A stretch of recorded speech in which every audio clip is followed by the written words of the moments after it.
Au Au à tous, bienvenue sur la chaîne des panafricanistes par essence, par conviction et par excellence. Celle des citoyens kémites par nécessité et obligation de combat. Nous sommes une chaîne qui n'est guidée que par nos ancêtres et rien que par les ancêtres qui appartiennent à l'égrégore du monde noir. Par conséquent, nous ne croyons en aucun Dieu venu de l'étranger.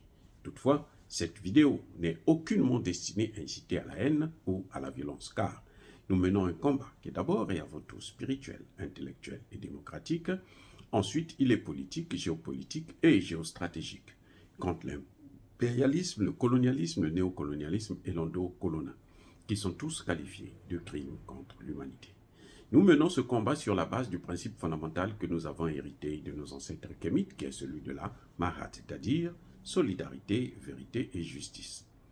Vous êtes donc en droit de connaître la vérité et nous avons l'obligation de vous dire la vérité, rien que la vérité, afin que justice soit rendue au continent africain. Ça, c'est notre modeste contribution dans cette noble lutte en faveur de la souveraineté, la dignité, la solidarité et l'unité africaine. C'est exactement ça que nous appelons le panafricanisme.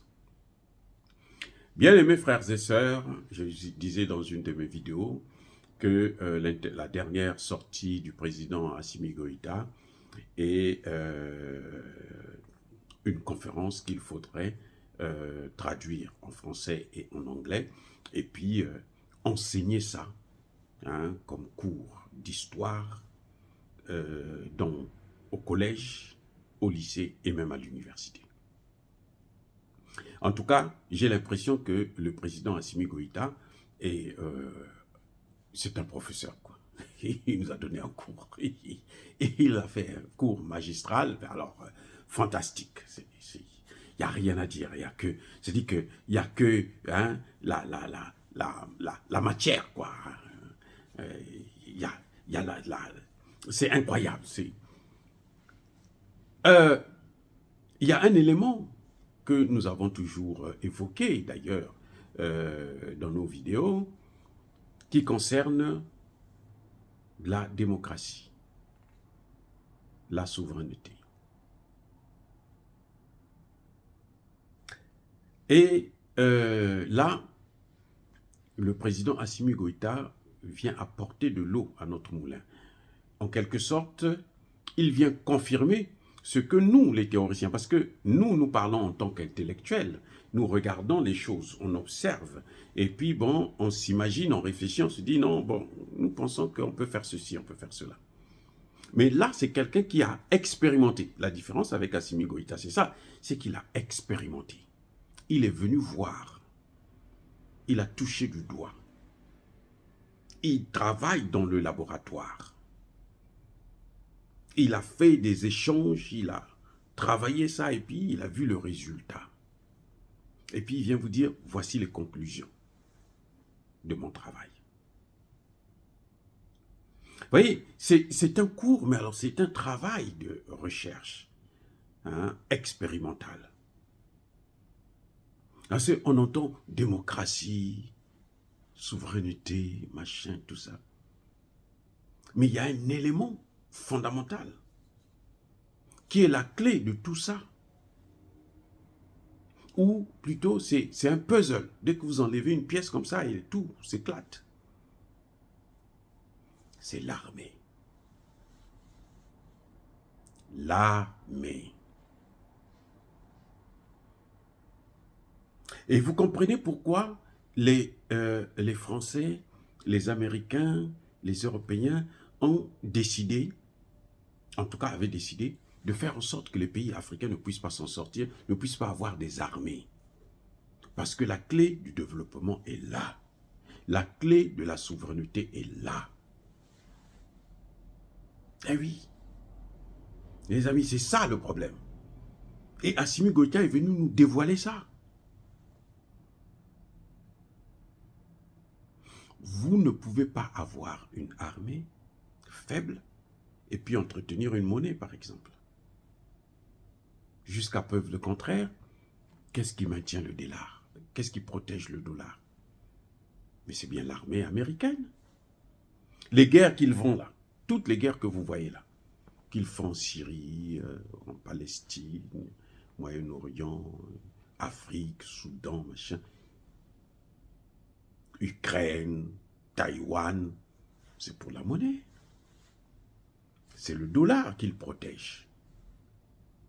Parce que le dollar américain n'est plus basé sur l'or. Le dollar américain était basé maintenant sur le pétrole. Et quel pétrole? C'est de l'Arabie Saoudite. C'est ce qui leur a donné la possibilité maintenant d'étendre partout. On commercialise le pétrole toujours en dollars. Mais ils tiennent l'Arabie Saoudite à cause de quoi? Avec quoi? Avec l'armée. Attention, si vous ne faites pas ça, nous on va monter la tête à l'Iran. On va donner des armes à l'Iran. L'Iran viendra vous écraser. Donc vous êtes obligés d'être avec nous. Bon, je vous donne comme cadeau quelques F-16, ainsi de suite. C'est ce que le président Assimi Goïta a compris. L'armée est capitale. La conférence de Berlin de 1885, elle a duré 4 mois. 1884 à 1885, novembre à février. Pourquoi? Vous avez vu, l'Afrique a été divisée, on a pris la règle, boum, on trace, toi c'est ça, toi c'est telle partie. Ça, vous pouvez faire ça en quelques jours, quelques heures, quelques secondes même. Ça a pris du temps, parce qu'il fallait mettre en place ce système-là, que Assimi Goïta et maintenant Traoré et Tiani sont en train de détruire. Avec l'aide, bien entendu, d'un partenaire sérieux, qui est la Russie. C'est vrai, il y a aussi maintenant, avec les BRICS qui montent en puissance, ça change les choses, ça vient aider, ça facilite les choses.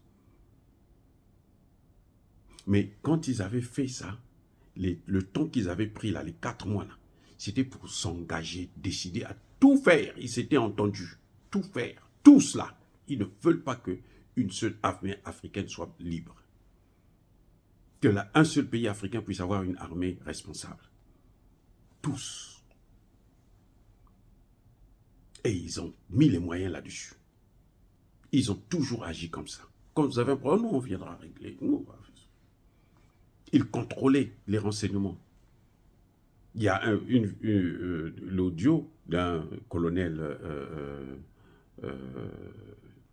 malien qui reçoit des ordres d'un soldat français, un mercenaire français, qui lui dit et il est surpris de savoir que mais vous êtes rentré à Kidal, telle date, à telle heure, vous êtes en train de faire ceci, le colonel est surpris, il dit mais moi, en tant qu'homme du métier, je suis surpris de savoir qu'il connaît à quelle heure je suis rentré. Quand je suis rentré ici, à Kidal. Alors que je ne les ai pas informés. Qui les a informés? Parce qu'ils avaient le contrôle de l'information. Et quand vous avez ça, vous détruisez toute velléité, toute volonté de pouvoir s'émanciper. Et c'est ce que Assimi Goïta a dit. Sans une armée forte, vous n'avez pas de souveraineté, vous n'avez pas de développement. Oui. Et la souveraineté, c'est quoi? Le professeur Agbou passe tout son temps à nous expliquer ça. C'est la souveraineté monétaire, c'est la souveraineté politique et c'est la souveraineté sécuritaire qui va assurer votre sécurité, qui détient le service de renseignement. Mais pourquoi la France avait toujours fait des coups d'État en Afrique? C'est parce qu'elle tenait le service de renseignement. C'est elle qui a assuré. Le chef même de la garde présidentielle était toujours un Français, ou en tout cas quelqu'un qui travaillait en étroite collaboration plutôt, avec l'ambassade de France et ses experts en coopération militaire. Ce que vous entendez, coopération militaire, c'est ça.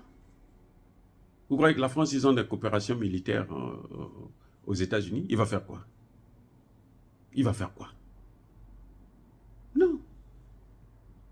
Voilà, donc, le président Assimi Goïta nous dit, mais si nous n'avons pas une armée forte, là, on ne peut même pas avoir la monnaie. Le problème du CFA est déjà réglé. C'est ça que Assimi Goïta est en train de nous dire. Le problème du CFA, là, il est déjà réglé. Mais on ne peut pas sortir le CFA si on n'a pas la maîtrise totale de ce pays-là, de la sécurité. Et oui, la souveraineté, c'est ça. Mais en fait, ce que moi je pense, qui n'est pas bien ressorti de la bouche du colonel Assimi Goïta, c'est que, en fait, les deux sont indispensables. C'est-à-dire que sans la sécurité, vous ne pouvez pas avoir la souveraineté. Mais sans la souveraineté aussi, vous ne pouvez pas avoir la sécurité. C'est vice-versa. Hein? C'est-à-dire qu'on était dans un cercle vicieux. Vous voulez la souveraineté, mais vous n'avez pas. Comment les anciens ont échoué? Thomas Sankara, les Olympio, les Patrice Lumumba, c'est quoi? La sécurité. Ils voulaient la souveraineté, mais ils n'avaient pas de sécurité. Ils ont tous échoué. Maintenant, Assimi Goïta comprend, mais l'objectif, c'est la sécurité d'abord. Il faut avoir la sécurité. Parce que si vous avez la sécurité, vous pouvez vous protéger, et puis maintenant, vous pouvez revendiquer votre souveraineté. Mais en fait, les deux sont complémentaires, sont entremêlés. Et moi, c'est comme ça que je vois ça. Sans la sécurité, vous n'avez pas la souveraineté, mais sans la souveraineté, vous n'avez pas aussi la sécurité. Parce que la souveraineté, c'est ce qui vous permet d'avoir un partenaire sérieux. Pourquoi les Patrice Lumumba n'avaient pas la possibilité, par exemple, de négocier avec la Russie, avec d'autres pays comme la Chine? Parce qu'ils n'avaient pas la souveraineté. Ils étaient obligés de coopérer avec les mêmes qui ne veulent pas vous voir avancer. Et donc, qu'est-ce qu'ils font? Ils sont obligés de vous tuer parce qu'ils n'ont pas d'argument pour vous arrêter, pour vous stopper. C'est ça le vrai problème. Ils n'ont pas d'argument pour vous stopper. Puisqu'ils n'ont pas d'argument, la seule chose, il faut qu'on vous tue. Pour arrêter ce mouvement, pour ne pas discuter de ça encore. Et c'est ce qu'ils faisaient. Et puis ils prennent le contrôle. Donc vous n'avez ni la souveraineté, ni la sécurité. Et si vous n'avez pas la souveraineté, vous n'avez pas la sécurité, ben oubliez le développement. Oubliez la monnaie. Parce que le développement, là, c'est la monnaie. Or, la monnaie, c'est quoi? C'est un pilier de la souveraineté. La monnaie, c'est ça. C'est la souveraineté.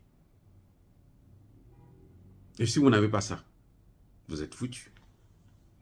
Donc, c'est un cours, mais alors formidable. On peut faire une thèse avec ce sujet. En tout cas, une seule partie. Hein. On n'a pas besoin de tout prendre, seulement cette petite partie-là. L'armée forte. La souveraineté. La relation entre l'armée et la souveraineté. Vous n'avez pas l'armée, vous n'avez pas de souveraineté. Vous n'avez pas de souveraineté, vous n'avez pas de monnaie. Vous n'avez pas de monnaie, vous n'avez pas d'industrialisation. Vous n'avez pas d'industrialisation, vous n'avez pas de développement. Et ça, demandez, allez poser la question au professeur Agbou, il ne va pas vous dire le contraire. Parce que les trois piliers de souveraineté, c'est justement la souveraineté sécuritaire, donc la défense, la monnaie et la politique. Donc, quand vous n'avez pas les deux là, l'armée et la souveraineté, vous ne pouvez pas faire la politique. C'est pour ça que nous ne pouvons pas avoir la démocratie. Et c'est ce que le président Assimi Goïta a démontré. Nous ne pouvons pas avoir la démocratie. Le pays ne nous appartient pas. Le pays est contrôlé par d'autres. Comment vous pouvez avoir la démocratie comme ça? C'est pas possible. C'est impossible. Il ne faut même pas se leurrer. C'est pas possible.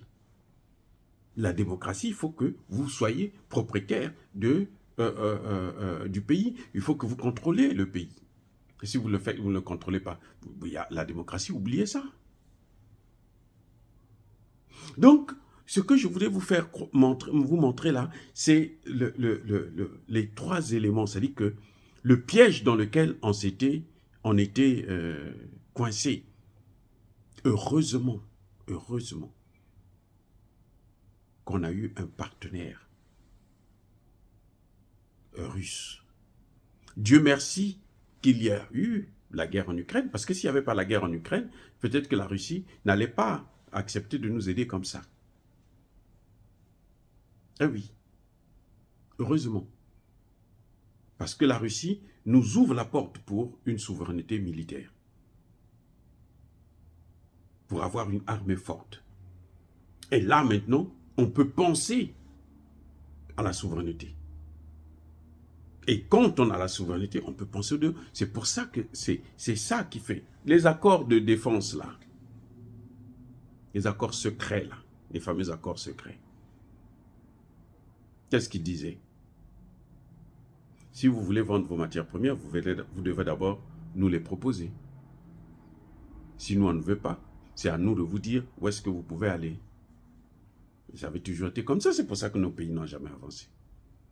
Ça, c'est la souveraineté économique et politique, parce que vous ne pouvez pas faire le choix de vos partenaires. La Russie est venue casser ça. En tout cas, le Mali, le Burkina et le Niger sont en train de casser ça avec l'aide de la Russie. Parce que s'il n'y avait pas l'aide de la Russie, ça allait être plus complexe. Peut-être que l'Assimi Goïta serait tué ou n'allait pas faire ça. C'est pour ça d'ailleurs que, vous avez vu, il a planté la Constitution très rapidement. Parce qu'il n'avait pas encore la garantie. Je le disais déjà depuis l'époque. Je dis, l'élection, ce n'est pas maintenant, dans ces conditions-là. Il ne peut pas avoir d'élection crédible.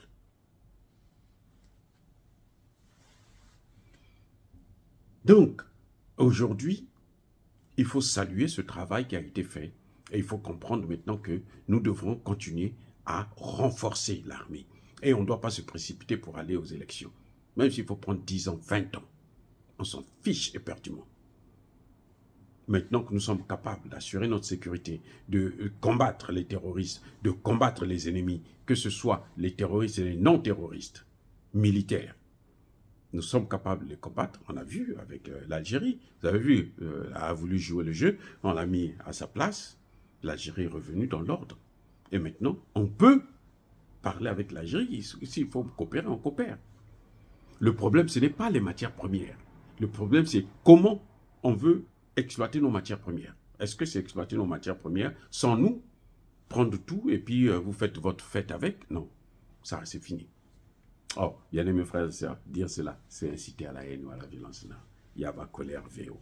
Il y a ma lèvre. Encore une fois de plus, je persiste et je signe. Soyez bénis, abondamment bénis par le Dieu des Kémites et par nos ancêtres angélisés. Mais que tous ceux qui persécutent le continent africain le pillent et le déstabilisent.